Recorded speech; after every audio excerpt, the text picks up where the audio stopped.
Wisest person I ever met in my life, a third grade dropout.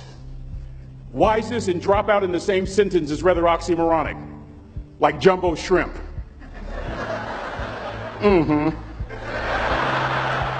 Like fun run, ain't nothing fun about it. Like Microsoft Works, y'all don't hear me. I used to say like country music, but I've lived in Texas so long, I love country music now. I hunt, I fish, I have cowboy boots and cowboy. Y'all, I'm a black neck redneck. Do you hear what I'm saying to you? No longer oxymoronic for me to say country music. And it's not oxymoronic for me to say third grade and dropout.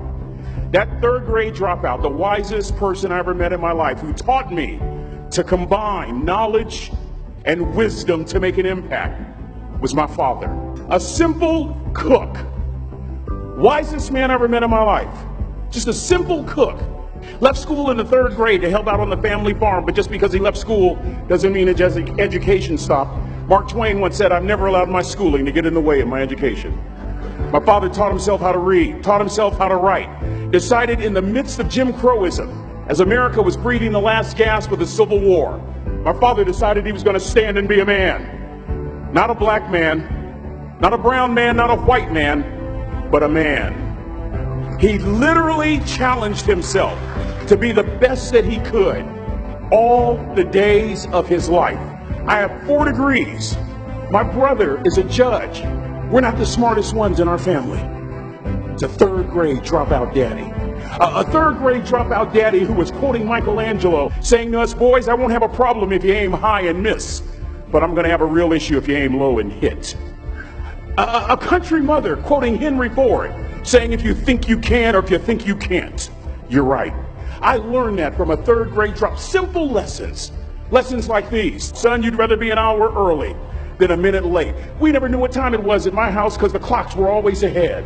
My mother said for nearly 30 years my father left the house at 3:45 in the morning. One day she asked him, "Why, Daddy?" He said, "Maybe one of my boys will catch me in the act of excellence. I want to share 2 things with you." Aristotle said, "You are what you repeatedly do." Therefore, excellence ought to be a habit, not an act. Don't ever forget that. I know you're tough, but always remember to be kind. Always. Don't ever forget that. Never embarrass mama. Yeah. If mama ain't happy, ain't nobody happy. If daddy ain't happy, don't nobody care. But I'm trying to tell you. Next lesson. Lesson from a cook over there in the galley. Son, make sure your servant's towel is bigger than your ego. Ego is the anesthesia that deadens the pain of stupidity. Y'all might have a relative in mind you want to send that to. Let me say it again. Ego is the anesthesia that deadens the pain of stupidity. Pride is the burden of a foolish person. John Wooden coached basketball at UCLA for a living, but his calling was to impact people. And with all those national championships, guess what he was found doing in the middle of the week? Going into the cupboard, grabbing a broom, and sweeping his own gym floor. You want to make an impact? Find your broom. Every day of your life, you find your broom. You grow your influence that way. That way you're attracting people so that you can impact them. Final lesson. Son, if you're going to do a job, do it right. I've always been told how average I can be. Always been criticized about being average. But I want to tell you something. I stand here before you, before all of these people, not listening to those words, but telling myself every single day to shoot for the stars, to be the best that I can be. Good enough isn't good enough if it can be better, and better isn't good enough if it can be best. Let me close with a very personal story that I think will bring all this into focus. Wisdom will come to you in the unlikeliest of sources, a lot of times through failure. When you hit rock bottom, remember this. While you're struggling, rock bottom can also be a great foundation on which to build and on which to grow. I'm not worried that you'll be successful. I'm worried that you won't fail from time to time. Person that gets up off the canvas and keeps growing, that's the person that will continue to grow their influence. Back in the 70s, to help me make this point, Let me introduce you to someone. I met the finest woman I'd ever met in my life. Back in my day, we'd have called her a brick house. This woman was the finest woman I'd ever seen in my life. There's just one little problem. Back then, ladies didn't like big old linemen. The Blind Side hadn't come out yet. They like quarterbacks and running backs. We're at this dance, and I find out her name is Trina Williams from Lompoc, California.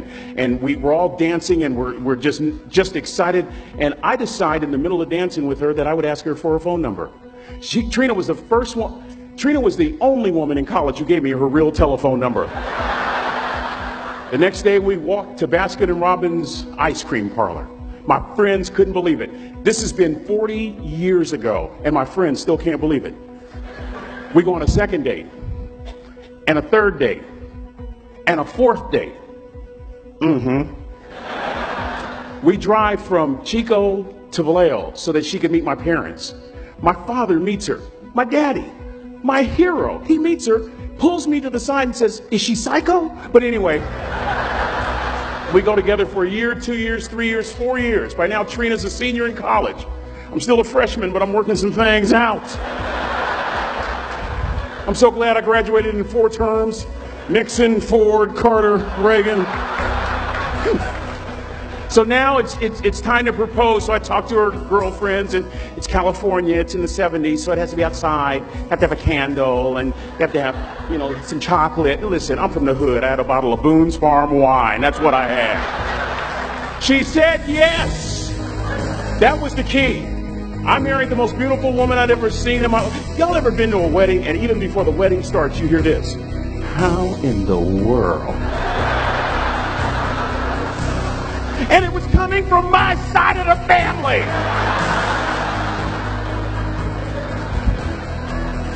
We get married, we have a few children, our lives are great. One day, Trina finds a lump in her left breast. Breast cancer. 6 years after that diagnosis, me and my 2 little boys walked up to Mommy's casket. And for 2 years, my heart didn't beat. If it wasn't for my faith in God, I wouldn't be standing here today. If it wasn't for those 2 little boys, there would have been no reason for which to go on. I was completely lost. That was rock bottom. You know what sustained me? The wisdom of a 3rd grade dropout. The wisdom of a simple cook. We're at the casket. I'd never seen my dad cry.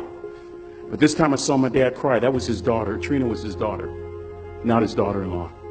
And I'm right behind my father, about to see her for the last time on this earth. And my father shared 3 words with me that changed my life right there at the casket.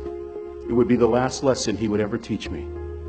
He said, "Son, just stand. You keep standing. You keep standing, no matter how rough the sea, you keep standing." And I'm not talking about just water. You keep standing. No matter what, you don't give up. And as clearly as I'm talking to you today, these were some of her last words to me.